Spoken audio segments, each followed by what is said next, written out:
August 1943, Quebec City. The Quadrant Conference. The air in the room was stiff with cigar smoke and tension. A thick mahogany table stretched across the heart of the Chateau Frontenac's war room, polished to a sheen that reflected the pale light from the overhanging lamps.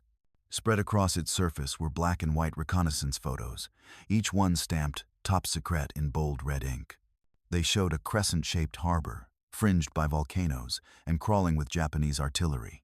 President Franklin D. Roosevelt leaned forward in his wheelchair, silent. He didn't need a briefing to understand what the images revealed.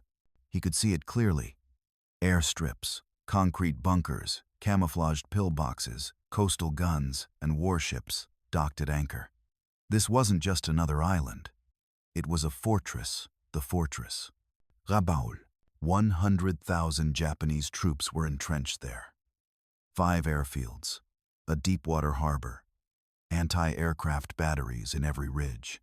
It was, by every measure, the most fortified enemy base in the entire Pacific. Every military man in that room knew what that meant. Another Tarawa, another meat grinder, another 30,000 dead Americans on a beach somewhere. General George Marshall's voice was the first to break the silence. "We'll need 2 corps minimum. The casualty estimates are unacceptable." Cut in Admiral William Leahy, Roosevelt's chief of staff. "We're talking about fighting into a volcano lined with concrete and machine guns." Then, unexpectedly, General Douglas MacArthur slid a second map across the table. Unlike the photos, his map didn't go through Rabaul. It went around it. His finger traced a wide arc encircling the stronghold, touching Bougainville, the Admiralties, Cape Gloucester. "We don't take the fortress," MacArthur said, calm and measured. "We starve it." The room fell into stunned silence. Even Admiral Halsey, never one to bite his tongue, paused. "General, you're suggesting we leave the strongest Japanese base in the Pacific untouched?" MacArthur didn't flinch. "No, Admiral. I'm suggesting we turn it into their tomb." The strategy was radical, almost heretical. It flew in the face of every lesson taught at West Point and Annapolis. You didn't leave enemy strongholds intact, you crushed them. You captured their ports, destroyed their runways, and buried their defenders in the rubble. But here was MacArthur, the hero of the Philippines, proposing something that had never been done before in the Pacific. A bypass, a leapfrog. Capture the islands surrounding Rabaul, establish airfields. Choke off every ship, every plane, every bag of rice heading toward that volcano. No frontal assault. No Normandy-style invasion. Just a slow death by logistics. Roosevelt looked down at the map again. His eyes settled on the dotted red line that ringed the target without touching it. "What's the expected resistance on Bougainville?" he asked. "Manageable," MacArthur replied. "The Japanese have garrisons there, but nothing like what's at Rabaul. We hit the outer edges, establish air superiority, and we let their strongest base rot." There was a moral weight in the room that no one acknowledged, but everyone felt. Choosing to bypass Rabaul wasn't just a tactical decision, it was a human one. It meant 100,000 enemy troops would be trapped on an island with no way out. It meant months, possibly years of starvation, disease, and psychological torment under the constant threat of bombing raids. But it also meant not sending tens of thousands of young Americans into certain death. Roosevelt's hand hovered over the operational orders. Outside the window, the St. Lawrence River shimmered like a silver blade cutting through Quebec. Inside, the silence was almost sacred. Everyone in the room understood the gravity of what was about to happen. This wasn't just a plan. It was a turning point. With a final glance at the map, Roosevelt picked up his pen and signed. Operation Cartwheel had begun. Before we continue, if you're interested in the untold practical stories of World War II, hit subscribe. These stories changed warfare, but never made it into official histories. The next morning, the rain swept across Quebec like a gray curtain. But inside the conference hall, the air still buzzed with the quiet shock of what Roosevelt had just signed. Across the Pacific, 10,000 miles away, the Japanese fortress of Rabaul stood defiant, carved into the volcanic ridges of New Britain like some monstrous scar in the jungle. From the air, it looked almost peaceful. Simpson Harbor gleamed in the sunlight, surrounded by a perfect ring of green hills. But beneath that surface lay 2 years of backbreaking labor and engineering obsession. 5 operational airfields: Lakunai, Vunakanau, Tobera, Rapopo, and Cape Gloucester, each carved into volcanic rock, each surrounded by reinforced shelters thick enough to withstand 500-pound bombs. Along the shoreline, hundreds of coastal guns pointed out toward the sea, their barrels trained on approaches no Allied landing craft would ever dare cross. The harbor itself could house an entire fleet, 50 major warships, at once protected by natural cliffs and concrete revetments poured by Korean and local laborers under Japanese supervision. The bunkers ran deep into the rock, connected by a labyrinth of tunnels that could move ammunition, troops, and fuel unseen. Even the Imperial Navy called it the Gibraltar of the Pacific.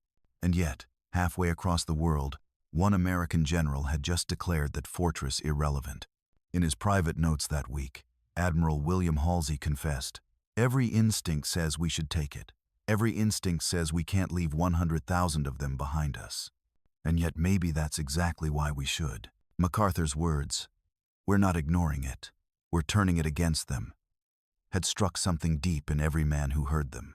At Allied headquarters in Brisbane, intelligence officers began assembling data on the fortress they were now planning not to attack. Aerial photographs revealed gun emplacements hidden in jungle camouflage, radar stations on the ridgelines, and sprawling networks of trenches stretching for miles. Analysts estimated that the Japanese had poured more concrete into Rabaul than Germany had used for the entire Siegfried Line in Europe. To the old guard, it was madness. You didn't leave a threat like that at your flank. You destroyed it, no matter the cost. That was the doctrine of the old world: Verdun, Tarawa, Guadalcanal. But the war was changing faster than tradition could keep up. In the skies above New Guinea and the Solomons, air power had begun to rewrite the rules. Control the air, and you controlled the sea.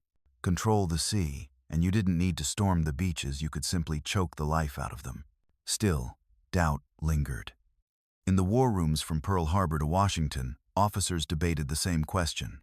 What if the Japanese strike out from Rabaul while we bypass it? MacArthur's staff had an answer. They wouldn't give Rabaul the chance. The plan, now codenamed Operation Cartwheel, would turn every surrounding island into a fortress of its own. Bougainville, the Admiralty Islands, New Guinea's north coast, each would host new airfields built by the Seabees, each one bringing American bombers closer to Rabaul's heart. The goal wasn't to invade, but to suffocate. General George C. Marshall, always the strategist, voiced his concern to Roosevelt in a memo. "If we spend 18 months starving Rabaul instead of 6 months capturing it, we delay the drive on Japan." But Roosevelt's reply was short and cold. "We don't measure victory by months, we measure it by lives." And so, while the Imperial Japanese command in Rabaul kept building bunkers and stringing more barbed wire, the Americans began preparing an invisible trap. Convoys of supply ships left San Francisco and Brisbane, packed not with invasion gear, but with bulldozers, cement, aviation fuel, and runway steel matting. These weren't the tools of assault, they were the tools of containment. The old generals called it a siege without walls. But in truth, it was something far more modern. A siege conducted by air, logistics, and distance. By the autumn of 1943, as construction crews worked day and night on distant Bougainville, the first rings of MacArthur's invisible noose began to tighten. Every new island base was a stepping stone. Every runway extended the reach of American bombers by another 100 miles. Inside Rabaul, Japanese officers watched reconnaissance planes circle overhead with increasing frequency. They reported them, logged them, cursed them, but they didn't yet understand. They were preparing for an invasion that would never come. And in the war rooms of the Pacific, the new strategy had just changed the very definition of victory. By mid-October 1943, the first wave of American bombers broke through the clouds above Rabaul. They came in over the water, low, fast, and relentless. From Henderson Field on Guadalcanal and the brand new strip at Cape Torokina on Bougainville, waves of B-25 Mitchells, P-38 Lightnings, and B-24 Liberators began striking the airfields, shipping docks, and fuel depots of Rabaul like a hammer that never missed a beat. In the command bunker beneath the volcanic ridge, General Hitoshi Imamura adjusted his field glasses as clouds of smoke billowed from Tobera airfield. His men fired back anti-aircraft guns, filled the sky with angry black bursts, but the attackers kept coming. Not in the hundreds, in the thousands. Within 72 hours, the Japanese lost 36 aircraft, most of them on the ground, parked in tight rows with no time to scramble. Imamura's frustration turned to grim resolve. He had once overseen the construction of fortifications that could withstand a naval bombardment, but no one had prepared him for a siege that came from altitude, not beaches. Each day after that was the same rhythm of pressure. Morning raids from Munda, afternoon waves from Cape Gloucester, night patrols tracking every movement across Simpson Harbor. And yet, not a single American rifle had landed on New Britain. Not a single tank had rolled ashore. This wasn't war by conquest, it was war by asphyxiation. From the outside, Rabaul still looked untouchable. Ships came and went under camouflage netting. Gun crews drilled. Officers barked orders. But the cracks were forming deep inside. Supply ships from Truck Lagoon were now being intercepted and sunk at an alarming rate.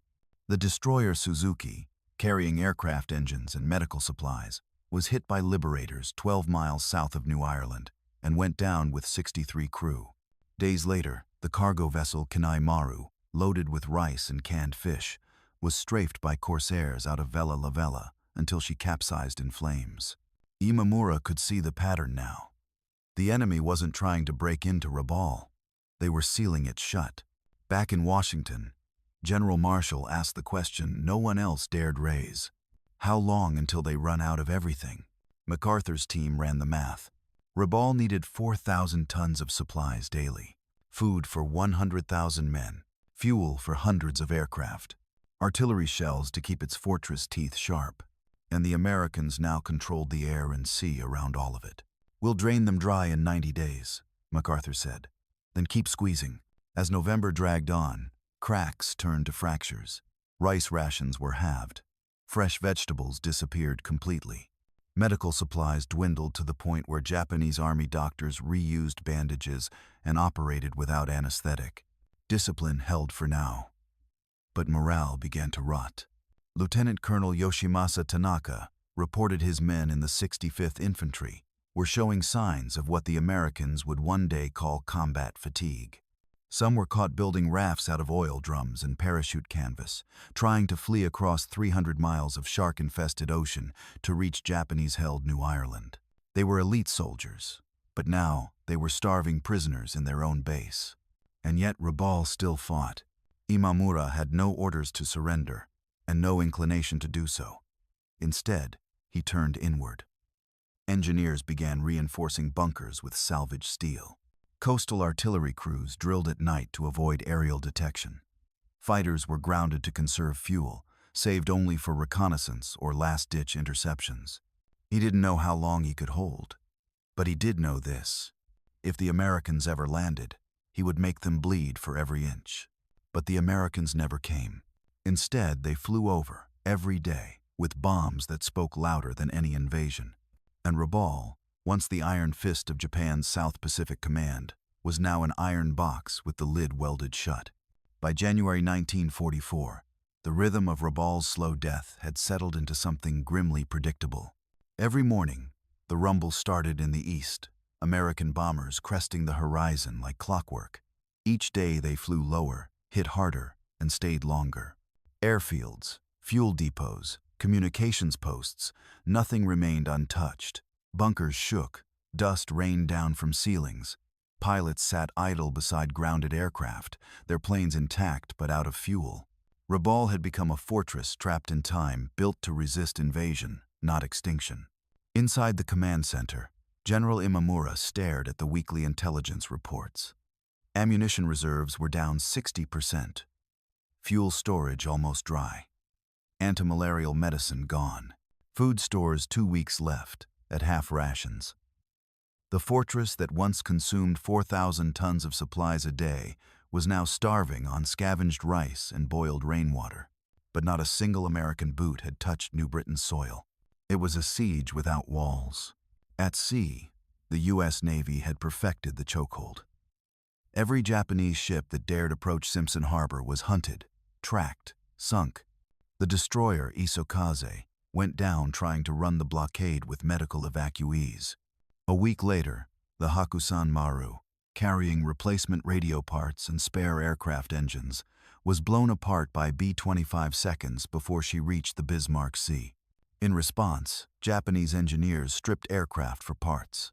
Mechanics melted down gear casings to forge makeshift tools. Some units even began repurposing unexploded American ordnance as improvised mines. But no ingenuity could replace what wasn't there. The psychological effects were worse than the material ones. Soldiers trained for glory now lived like ghosts. No mail, no victories, no end in sight. One platoon commander from the 54th Infantry Regiment was discovered hoarding expired canned peaches under his cot. Another stabbed a fellow officer over a half-smoked cigarette. Reports of desertion, once unthinkable among Imperial troops, began surfacing. A guard tower along the northern perimeter was found abandoned. One morning, rifle still leaning against the railing, bayonet fixed. Discipline hadn't broken, but it was fraying thin and brittle like the uniforms they kept patching with parachute silk and sailcloth. From above, American reconnaissance flights observed strange sights. Japanese troops gardening in bomb craters, rows of cabbages planted beside machine gun nests, chickens raised inside former aircraft hangars. Rabaul had stopped functioning as a war machine. It had become a subsistence colony, a military graveyard where the dead hadn't yet fallen.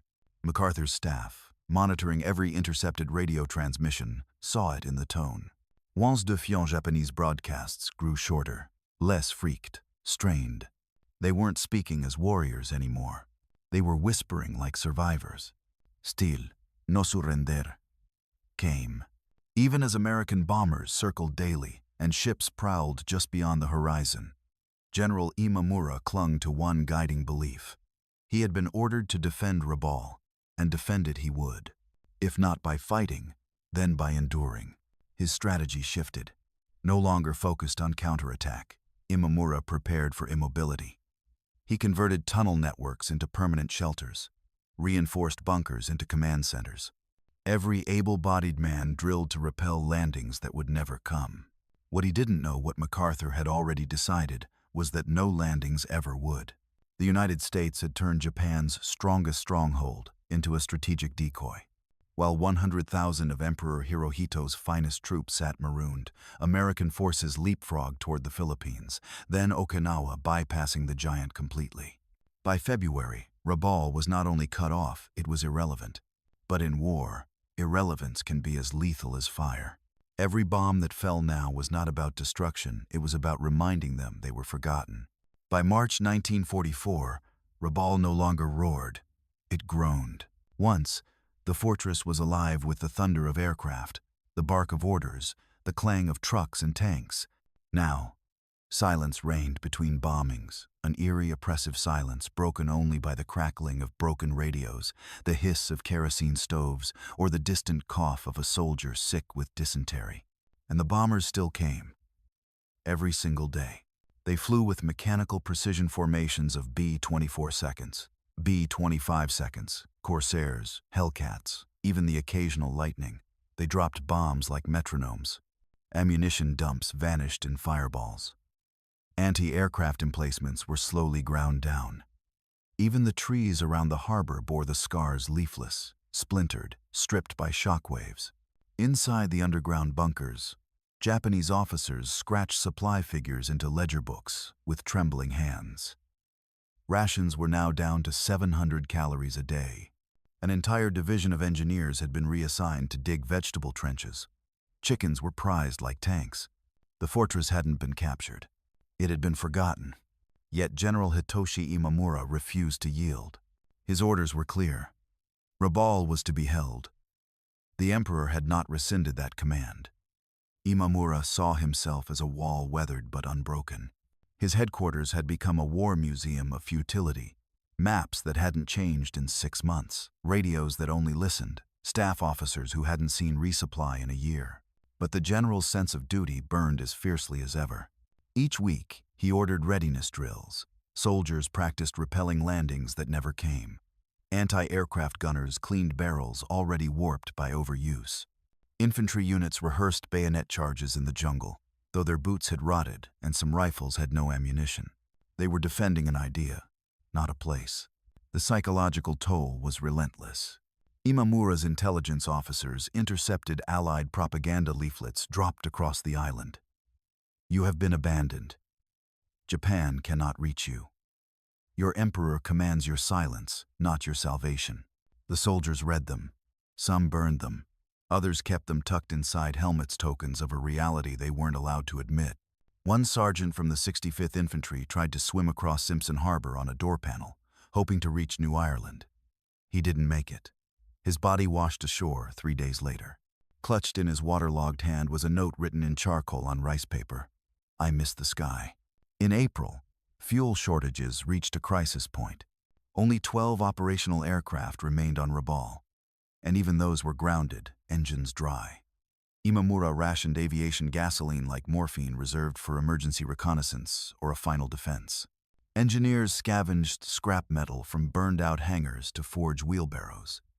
Some units had resorted to pulling carts by hand. Every ounce of movement required pain. Then came the fires. In late April, a series of concentrated bombing raids struck Rabaul's eastern sector, targeting food warehouses, medical storage, and the last functioning radio tower. The raids ignited secondary explosions that raged for days. Smoke blanketed the harbor. The air reeked of ash and rot. With the destruction of the radio tower, Imamura could no longer send reports. Rabaul was now truly severed, a military ghost town, trapped in silence. Still, he held his men together. Orders were issued, guards posted, discipline enforced. But behind the eyes of every soldier, something had changed. They no longer fought to win. They fought to not vanish. Rabaul had become an experiment in endurance. A garrison with no purpose except to wait for death, for relief, for orders that would never come. And the bombers kept coming, always overhead, always watching. Even the jungle began reclaiming the fortress routes, splitting pavement, vines crawling over pillboxes. Bunkers once manned by elite troops now housed rats and memories. No one said it out loud. But the truth settled over every foxhole and firing position like the volcanic ash that blanketed the island. This was not a base. It was a tomb. By June 1944, the siege of Rabaul had outlasted all expectations, American, Japanese, even nature's. The island fortress, once a jewel of Japanese imperial ambition, had been reduced to a shadow, a machine with a shattered motor, still humming out of habit. Yet it didn't die. Not yet. Every few days, clouds of black smoke still rose from the jungle canopy. Bombs still rained down, though the rhythm had shifted. Precision strikes now targeted movement smoke from cook fires, the creak of a new trail, a camouflaged shack mistaken for a command post. The Americans had grown surgical. They weren't bombing to destroy Rabaul anymore. They were bombing to remind it. Inside his hillside bunker, General Imamura read the latest casualty reports with stoic eyes. Starvation was now the leading cause of death among his men. Infections came next. Dysentery had swept through entire battalions. Medical supplies had vanished months ago. But the sick still lined up every morning, waiting for the iodine that no longer existed. "We are becoming ghosts," one captain wrote in his diary. "We sleep in silence. We march without orders. We exist without purpose." And still, no surrender. Across the Pacific, at a briefing in Pearl Harbor, Admiral Nimitz glanced at a newly updated intelligence chart. Red pins marked enemy strongholds. One of them, on New Britain, hadn't moved in 6 months. "That one," he said dryly, tapping Rabaul, "isn't a threat anymore. It's a warehouse full of uniforms and bones." Back on the island, survival had taken on absurd forms. Entire units were rotated from frontline bunkers to 10 rooftop gardens built on collapsed barracks. Soldiers fished with sharpened rebar, roasted rats over improvised stoves, and traded bullets for onions when anyone had either. Even officers began growing moldy mustaches, their regulation blades long gone. One soldier from the 14th Naval Guard constructed a makeshift radio from salvaged parts, not to send messages, but to listen for them. He reported hearing music, sometimes American jazz, drifting in from New Guinea. Most believed it was a hallucination, but they still gathered each evening, straining to hear Charlie Parker over the static. Rabaul's once feared defenses had become relics. Concrete bunkers, once filled with machine gunners and binoculars, now echoed with the moans of wounded men. Anti-aircraft guns stood rusted and silent. Ammunition for them had been expended months ago. No one had dared fire the last shell. They were saving it for something. Maybe dignity. Maybe suicide. On July 4th, American bombers celebrated Independence Day by dropping 800 tons of explosives onto Lakunai airfield. No Japanese aircraft rose to meet them. No flak darkened the sky. There wasn't even a warning shot. The Japanese watched in silence from dugouts, their hats pulled low, smoke curling past the brim. As one American pilot wrote in his logbook that evening, "Rabaul doesn't fight back anymore. It just takes it." But the worst wasn't the bombs. It was the waiting, the kind of waiting that frays minds. By late July, the first confirmed cases of mental collapse appeared among senior Japanese officers. A major was found speaking to a tree, convinced it was his wife. A communications sergeant went missing and was discovered 3 days later, standing in the surf facing the open sea, motionless, with his rifle sunk in sand beside him. Imamura responded not with punishment, but with silence. His silence had become absolute, so vast that even his staff began to fear it more than American raids. He spoke only when necessary. His orders were brief. He spent his days pacing the bunker, or sitting alone with a single candle and a photograph of the emperor. Some said he was praying. Others weren't sure to whom. August loomed. The fortress had lasted a full year under siege. No relief, no escape. Only the slow tightening of the noose and the knowledge that death, when it came, would not be glorious. It would be quiet, but Rabaul still held. For now, August 1944. The Pacific sun rose over a graveyard with no headstones. Rabaul, once Japan's invincible bastion, a fortress wrapped in concrete and coastal guns, was now an island-sized sarcophagus. What had begun as a bold decision in a Quebec war room was now the slowest victory in American history, unfolding without a single boot on the beach. But the pressure hadn't eased. It had shifted. American bombers didn't need novelty anymore. They had routine. Wake up, load bombs, hit Rabaul, return, eat, sleep, repeat. The enemy never fired back. No dogfights, no sirens. Just dark puffs rising from jungle-cloaked bunkers and the distant glow of fuel depots burning out in the night. It was war stripped bare. No glory, no flags, just a mechanical grind of attrition. The fortress hadn't fallen. It had faded. Inside the crumbling command complex beneath the volcanic ridges, General Imamura paced like a shadow cast on stone. His officers avoided his gaze, not from fear, but from despair. They no longer had answers. The logistics reports were blank.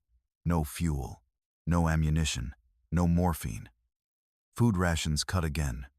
This time, to half of half. A surgeon in the 6th Infantry wrote in his medical log, "We amputated with saws, cauterized with fire. We gave whiskey when we had it, otherwise we prayed." Discipline still held, barely. But belief had cracked. Rumors swirled. That Tokyo had forgotten them. That the emperor was dead. That the Americans had bypassed them because they weren't worth conquering.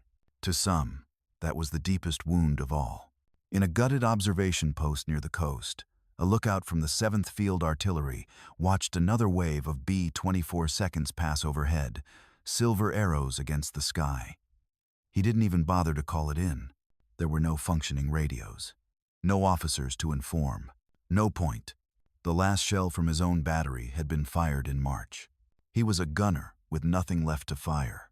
Below him, in the harbor, the rusted hulks of the Imperial fleet rested in shallow water, half-sunk transports, broken destroyers, oil shimmering across the surface like a rainbow over ruin. The dock was silent. A fortress built to supply a war was now unable to feed itself. Yet Rabaul endured, not with defiance, but with inertia. In early September, American intelligence intercepted a Japanese message. "We will continue to serve until the Emperor calls us home." It wasn't propaganda. It was ritual. The American pilots knew the pattern by heart. Overfly the island, drop leaflets, drop bombs, return. They knew they weren't bombing for tactical effect anymore. They were bombing to remind Rabaul that it was still at war. But some, especially the younger flyers, began to question the logic. One wrote in his journal, "Feels like we're strafing ghosts." Back on the island, nights were the worst. With no electricity, no radio, and no purpose, Japanese soldiers lit small fires and whispered stories to stay sane. Some sang old songs, others carved family names into the bunker walls with bayonets. A few stopped speaking altogether. One officer walked into the jungle with a sword and never returned. A rumor spread an American invasion was coming, but it never did. Then the rains came. Typhoons battered the northern ridges. Tunnels collapsed. Latrines overflowed. The fragile gardens that fed entire companies drowned in mud. A cholera outbreak followed. The sick were quarantined in the old hospital wing, but there was no medicine. A corporal tasked with disposal duties buried 14 men in 3 days. He ran out of bamboo markers on the 4th. General Imamura, gaunt and pale, summoned his staff for a final inspection of the defenses. Not to prepare for battle, just to remember what Rabaul had once been. They walked the perimeter in silence. Concrete casemates, empty machine gun nests, bunkers overgrown with vines. A grave tour of ambition. The last functioning anti-aircraft gun was disassembled that same week. Not out of surrender. They needed the metal for cooking pots. In Washington, a classified report landed on President Roosevelt's desk. Rabaul, operational assessment. No longer a threat. Minimal activity. Continue isolation. It wasn't victory, but it was done. Rabaul had been neutralized, not by invasion, but by starvation. Not by blood, but by patience. MacArthur's gamble had worked. 100,000 enemy soldiers reduced to whispers in a jungle bunker. And still, no one had surrendered. October 1944. Another sunrise over Rabaul, and still, the Americans never came. Not by sea. Not by air beyond the bombers. Not a single boot. No flag raised. No amphibious assault. Just the endless hum of bombers circling like vultures above a kill they'd never touch. The jungle soaked in silence so thick it choked the sound of hope. Inside the command tunnels beneath the mountains, General Hitoshi Imamura stared at his map table like it was an altar that had failed him. The war outside had changed. American forces were already fighting in the Philippines. MacArthur had returned, just as he promised. But Rabaul, Japan's greatest fortress, had been bypassed, not beaten. There were still over 90,000 men under his command. Troops from the Imperial Army, the Navy, aviation crews, engineers. But they no longer made war. They waited. They planted vegetable gardens in crater holes. They melted shell casings into knives. They listened to the jungle and the rumble of bombers that never stopped. And they starved. Private Kenji Matsuda of the 8th Infantry wrote in a hidden journal, "No more rice, 2 sweet potatoes per day, no salt, no miso, no meat. We boil weeds and drink the water." Disease crept in where the Americans wouldn't. Beriberi, dysentery, malaria. The sick didn't scream anymore, they whispered. Then fell silent. The fortress that once consumed 4,000 tons of supplies per day now ran on whatever the jungle did not refuse. Desperation hollowed the garrison. Rations were slashed again in November. 1 meal per day. Some soldiers chewed tree bark or boiled boot leather. Others risked foraging at night, but American bombers dropped flares just to remind them, "We see you." Every attempt to resupply Rabaul ended in fire. Convoys were bombed before they reached New Britain. The destroyer Isakaze went down with all hands. A transport carrying medical kits and winter clothing was torpedoed off the coast of New Ireland. Nothing got through. Imamura sent out a coded message to Tokyo. It came back with one line, "Hold your position. The Emperor watches." But from where Imamura stood, it felt like no one was watching at all. The psychological toll began to tear through the ranks. Officers reported that soldiers no longer shaved or cleaned their weapons. Uniforms rotted off bodies. Disciplinary cases spiked. Theft, insubordination, even sabotage. One corporal set fire to a supply shack just to get transferred to guard duty outside, where he could breathe fresh air. The fortress mentality cracked. In the caves and tunnels once used to move artillery unseen by air, soldiers built shrines, small altars made of stone and splinters, offerings of moldy rice, buttons, even spent cartridges. They didn't pray for victory anymore.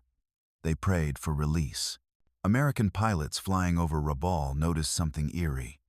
No tracer fire. No flak bursts. Just stillness below. One B-24 pilot radioed back. "It's like bombing a cemetery." And yet the raids continued. Every day. Hundreds of sorties. The bombs weren't needed, but they kept coming. Like clockwork. Because Rabaul wasn't just a target anymore. It was a symbol. A reminder that Japan could be neutralized without being touched. Imamura knew his men could no longer hold the island, not militarily. But his orders were not to win. His orders were to endure. Still, in private meetings, he began asking his staff difficult questions. What if we run out of clean water? How many men could we sustain on jungle forage alone? What happens if the Americans never arrive? Even the idea of surrender began to surface, not as an action, but as a possibility. Something whispered in bunkers late at night. Something shameful, but something real.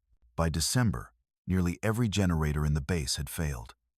Radio contact with Tokyo had become sporadic. The Naval Command began dismantling aircraft to make tools.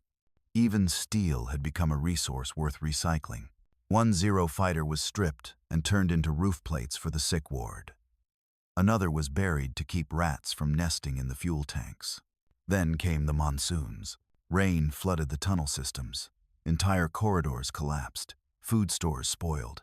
Several men drowned when an old air raid shelter caved in under runoff. The jungle reclaimed what the empire had built. In the southern district, entire companies were moved above ground just to escape the stench. Rabaul was rotting. And yet, no one left. Because there was nowhere to go. The irony burned. Japan had built Rabaul to dominate the South Pacific. It had become an open-air prison where the guards starved alongside the inmates. And the most haunting part? No American soldier had ever set foot inside the fortress. It was no longer a question of whether Rabaul would fall, only of when. January 1945. A new year, but nothing changed in Rabaul. No reinforcements, no supplies, no hope. The fortress that once bristled with over 300 aircraft, dozens of warships, and tens of thousands of fresh Imperial troops now resembled a skeleton wrapped in steel and concrete. Every ridge and bunker, every airstrip and artillery position, every tunnel and depot emptied of power but not of men. The garrison still stood, but they were no longer soldiers in a war. They were ghosts in a graveyard, waiting for the world to remember them. American reconnaissance planes now flew over Rabaul without resistance. Fighter escorts weren't even dispatched anymore. There was nothing left to shoot back. From 30,000 feet, aerial photos showed an empire in decay. Rusted fuel drums overgrown with vines, aircraft stripped bare and scattered like carcasses, defensive trenches filled with stagnant rainwater. Jungle growth crept over the once busy airfields like nature, reclaiming a failed outpost. Inside the command bunker, General Imamura read silence as a signal louder than any shell. Tokyo hadn't sent a message in weeks. Either they were unwilling or unable to reply. And in his heart, he already knew the truth. Japan was losing the war. But Rabaul wasn't being defeated. It was being forgotten. By mid-January, fuel was so scarce that even vital generators were shut down. The few trucks that remained operable were buried halfway into jungle soil, wheels melted, frames rusting. Type 95 tanks were parked under camouflage nets and stripped for spare parts. Even their radios had been removed to power electric fans in the field hospitals. But it was no longer sickness that threatened the men. It was the silence. Morale hit rock bottom. Discipline cracked again. In the 41st Infantry Regiment, a captain was found hoarding moldy rice in a sealed locker. His men beat him to death with rifle butts before the MPs could intervene. No charges were filed. One naval crew reportedly tried to construct a raft from aircraft fuel tanks and empty shell crates. They disappeared into the Bismarck Sea. Nothing was ever heard again. Some units, like the 11th Coastal Battery, still performed drills, empty motions with empty guns. They hadn't fired a live shell in 6 months. Even the bombing raids changed. What had once been precision attacks became psychological warfare. American bombers began dropping leaflets alongside high explosives. Messages in crude Japanese, typed and smudged, fluttered into the jungle like ash. Your empire has abandoned you. No food, no fuel, no victory. Surrender and live. Imamura ordered them collected and burned. But even that order began to sound hollow, because the men already knew. In the mess halls, now just makeshift kitchens made from salvaged roofing, some soldiers stopped using utensils altogether. They'd eat with their hands. One American bomber crew later reported spotting a garden carved directly into the bomb-scarred runway at Tobera Airfield. Aerial observers began calling Rabaul the Ghost Fortress, not because it was dead, but because it hadn't died yet. In February, a typhoon swept over New Britain, toppling tents and collapsing supply shelters. Several men drowned. The seawall along Simpson Harbor cracked, flooding ammunition stores that hadn't seen shells in months. Rats spread across the camp like an occupying force. Still, no word from Tokyo. Imamura gathered his senior staff in what remained of the command center. He didn't raise his voice. He didn't ask for loyalty. He asked for time. Time to prepare what he called the honorable end. A final line. If American troops landed, they would fight. That was the promise. But until then, they would endure. He wasn't defending a base anymore. He was preserving its illusion. Some men kept journals. One entry, found decades later in a rusted ammo box, read, "We live on dirt. We dream of rice. We sleep with ghosts." And yet, no one ran. No one surrendered. Because they were still imperial soldiers, even as their empire moved on without them. On March 5th, American bombers from the Admiralty Islands launched the largest raid yet. Over 200 aircraft struck fuel depots, hospital tents, command posts. No Japanese aircraft rose to meet them. No flak, no sirens, just fire and smoke. And yet, the next morning, Imamura ordered his men to sweep debris from the airstrip, with broken shovels, with bare hands. Why? No plane would ever land there again. But it was the only thing left that felt like duty. By April, American analysts estimated fewer than 70,000 soldiers remained fit for combat. The rest? Malnourished, diseased, psychologically broken. But Rabaul still existed. Still held, still not conquered.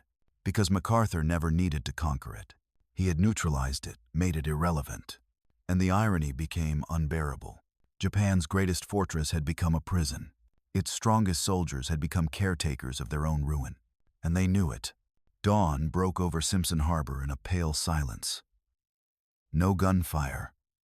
No sirens. No orders barked over crackling radios.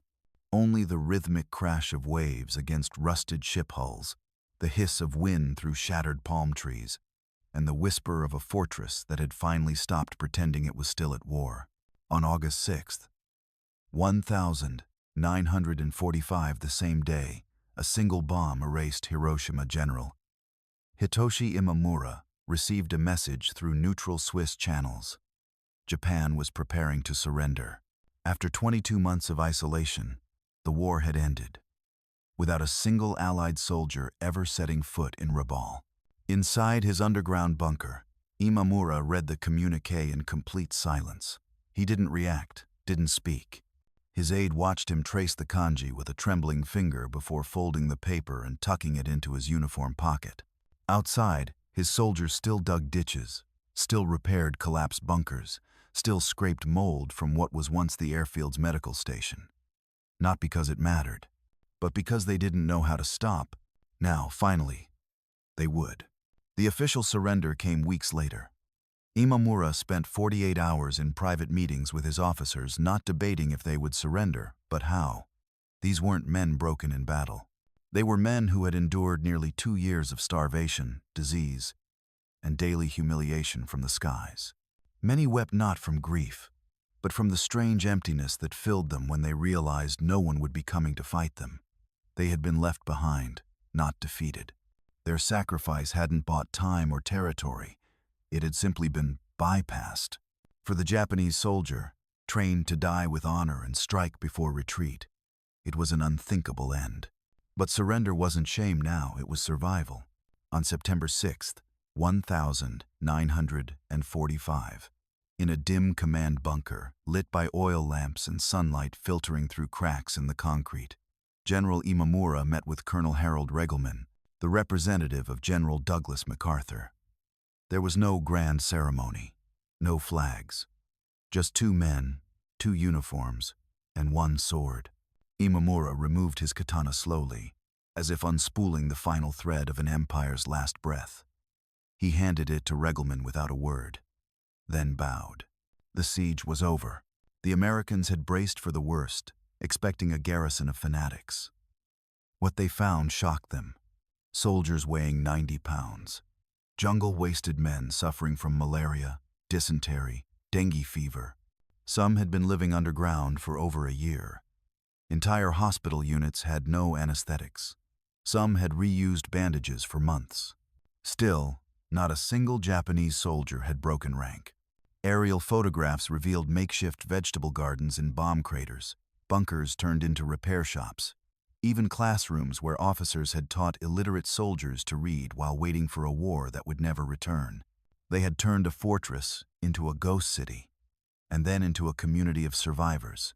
Of the original 100,000 Japanese soldiers stationed at Rabaul, fewer than 30,000 remained fit for combat. Many were already preparing themselves for ritual suicide before the surrender came. Others had given up on death, but had forgotten how to live. The Americans processed them efficiently. Medical units administered aid. Food supplies were flown in. Still, there was no victory celebration, no cheering, just quiet astonishment at what 22 months of isolation had done. One GI wrote in a letter home, "We didn't fight them. We didn't bomb them to death. We just let time do the killing." Colonel Regelman toured the fortifications. He walked the 6-foot-thick concrete bunkers, the anti-aircraft batteries still aimed at empty skies, the interlocking fields of fire that had never fired a shot. He later said, "Had we invaded, it would have been Saipan, Peleliu, and Iwo Jima all over again. Maybe worse. But we never had to."